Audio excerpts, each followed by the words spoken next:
സംസ്ഥാനത്ത് പലയിടത്തും തെരുവുനായ ശല്യം വീണ്ടും രൂക്ഷമായിരിക്കുന്നു. വഴിയാത്രക്കാർക്കടക്കം ഭീഷണിയായി തെരുവുനായ ശല്യം അറുതിയില്ലാതെ തുടരുമ്പോൾ തെരുവുനായ്ക്കളെ നിയന്ത്രിക്കാൻ നിയമനിർമ്മാണത്തിനൊരുങ്ങുകയാണ് സംസ്ഥാന സർക്കാർ.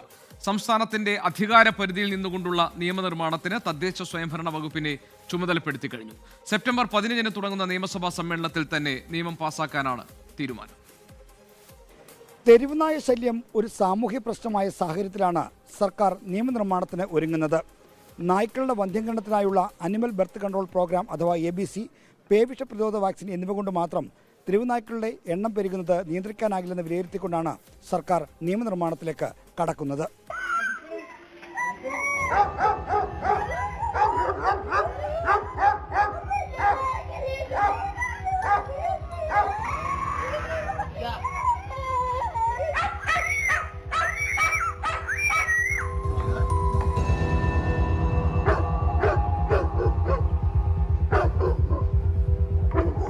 തെരുവുനായകളുടെ എണ്ണം പെരുകുന്നത് സാമൂഹിക പ്രശ്നമായി മാറിയ സാഹചര്യത്തിലാണ് സർക്കാർ നിയമനിർമ്മാണത്തിൽ ഒരുങ്ങുന്നത്.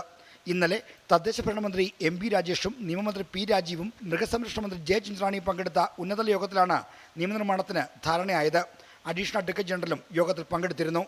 സംസ്ഥാനത്തിന്റെ അധികാര പരിധിയിൽ നിന്നുകൊണ്ട് തെരുവുനായകളുടെ എണ്ണം നിയന്ത്രിക്കുന്നതിനുള്ള നിയമനിർമ്മാണമാണ് പരിഗണനയിലുള്ളത്. കേന്ദ്ര നിയമപ്രകാരം അപകടകാരികളായ തെരുവുനായകളെ കൊന്നെടുക്കാനാവില്ല. പേപിടിച്ച നായകളെ പോലും നേരിടുന്നതിന് തടസ്സങ്ങളുണ്ട്. ദുരന്ത നിവാരണ വകുപ്പിലെയും മൃഗങ്ങളോടുള്ള ക്രൂരത തടയുന്ന നിയമത്തിലെ വ്യവസ്ഥകൾ ഉപയോഗപ്പെടുത്തി നിയമം കൊണ്ടുവരാനാണ് സംസ്ഥാനത്തിന്റെ ഉദ്ദേശം. നിയമത്തിന്റെ കരട് തയ്യാറാക്കാൻ തദ്ദേശ സ്വയംഭരണ വകുപ്പിനെ ചുമതലപ്പെടുത്തി. സെപ്റ്റംബർ 15 തുടങ്ങുന്ന നിയമസഭാ സമ്മേളനത്തിൽ തന്നെ ബിൽ അവതരിപ്പിച്ച് നിയമമാക്കും. തദ്ദേശ തെരഞ്ഞെടുപ്പിൽ സർക്കാരിന് വെല്ലുവിളിയാകാനിടയുള്ള പ്രശ്നത്തിന് പരിഹാരമുണ്ടാക്കാനുള്ള ശ്രമത്തിന്റെ ഭാഗമാണ് നിയമനിർമ്മാണം. നമ്മൾ കരുതും പോലെ എളുപ്പമല്ല തെരുവുനായ്ക്കളെ നിയന്ത്രിക്കാനുള്ള നിയമനിർമ്മാണം.